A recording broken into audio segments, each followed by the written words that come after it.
Shrimad Bhagavad Gita, chapter 13.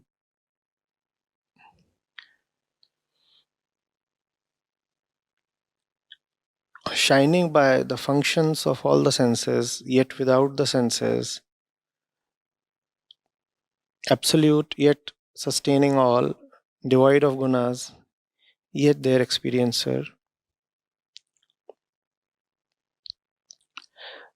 Then, in the production of the body and the senses, Prakrati is said to be the cause. In the experience of pleasure and pain, Purush is said to be the cause.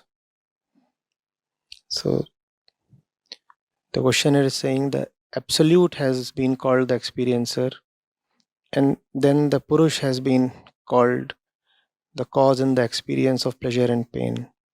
Is absolute or Purush not the witness, the one who stands separate from all the happening Prakriti? Why is it being described as a part of the experiencer experience complex? No. There is a fundamental problem here in the interpretation. The Purush is the experiencer and the Purush is not the absolute. The Purush is the experiencer and the Purush is not the absolute.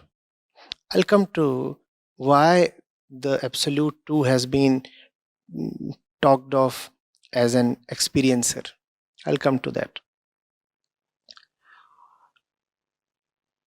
The experiencer experience complex, as you have rightly said, is within the domain of Prakriti. Within Prakriti is both the object of experience and the one who experiences. They both exist within Prakriti. One is called Prakriti or Apara Prakriti, and the other is called Para Prakriti or Purush. It has to be remembered that even the experiencer of objects is some kind of an object himself. Let the experiencer not hold himself very highly. If you say, I am looking at an object, you too are an object. If you say that I am looking at Prakriti, you too are part of the Prakriti. You are not the witness really. The witness, mind you, has no business even looking at Prakriti. If you find it interesting enough to even look at Prakriti, then you are not a witness. The witness is not the looker. The witness is the one who does not bother even to look. The witness has no interest in even looking at anything. Forget about participating. He does not even want to look. That's the witness. The one who looks is the observer. The observer is not the absolute. Clear? So, I'll come to the point your confusion is coming from. You're saying, shining by the functions of all the senses, yet without the senses, absolute yet sustaining all, devoid of gunas, yet their experiencer.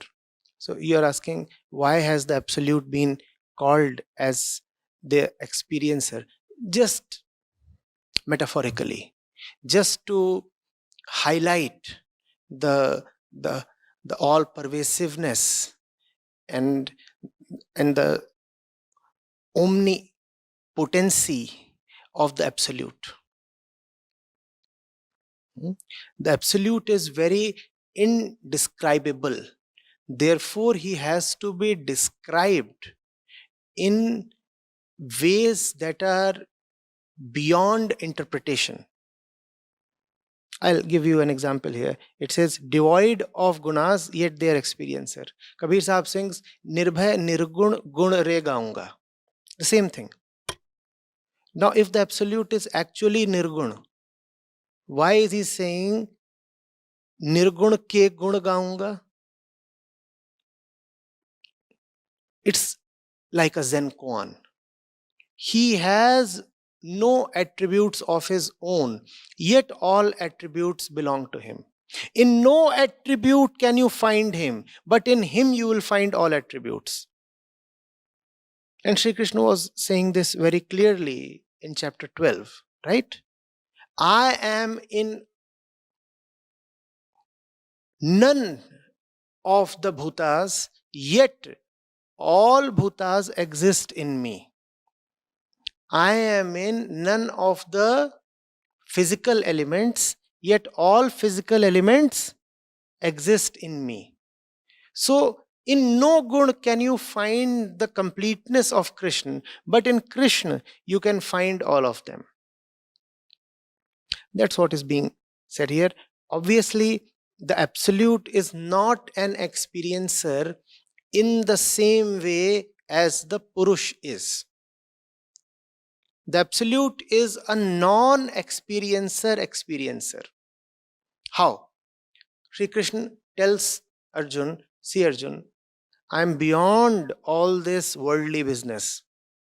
And it makes me no difference whether the world remains or goes. I fully well know how hollow and ephemeral all these worldly beings are. I fully well know how meaningless the entire business of this world is. Still, knowing fully well the meaninglessness of the entire worldly business, I still sustain and run it. I get nothing from it, and I still sustain and run it. The question is why? There is no why. It's Leela. If you will ask Krishna, when you are the non-doer, then why do you run this entire show? He will say, just like this. The reason is, just like this. If you are the non-experiencer, because whenever you experience something, you have a stake involved, right? You experience something for the sake of your gratification. Whenever you enter an experience, it is because you want something from it, because you are incomplete. Krishna is Purna, complete. Yet he experiences. Why? Just like that. Just like that. His Leela. Wanting nothing, yet doing much. Leela. Wanting nothing, yet doing much. That's Leela. To the common man, it is quite beyond description. He can neither decipher it nor describe it, because it is something that he cannot even think of, let alone experience. Why will somebody do something if he is not to get something out of it? That's how Krishna is. He does much, wanting nothing. So he experiences when there is nothing in that experience for him. He experiences when there is nothing in that experience for him. On the other hand, when the Purush experiences, he experiences because he is hungry or thirsty.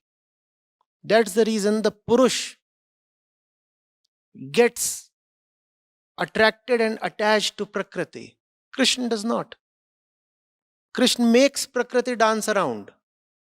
Purush, on the other hand, after a while, starts dancing around Prakriti.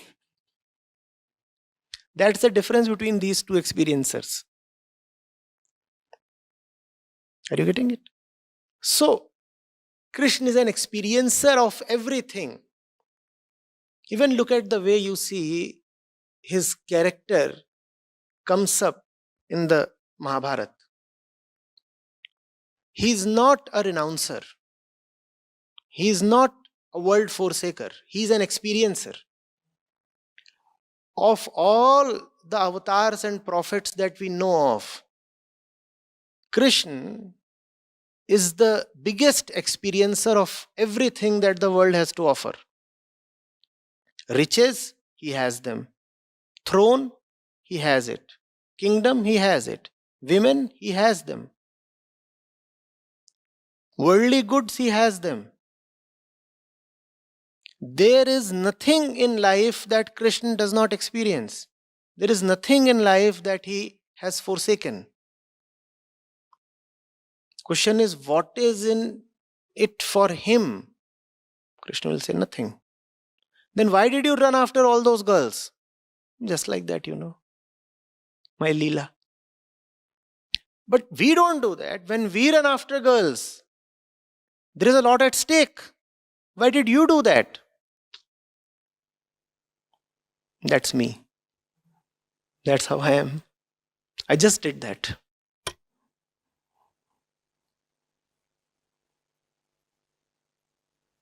So he is the experiencer, yet a non-experiencer. That's how the absolute is.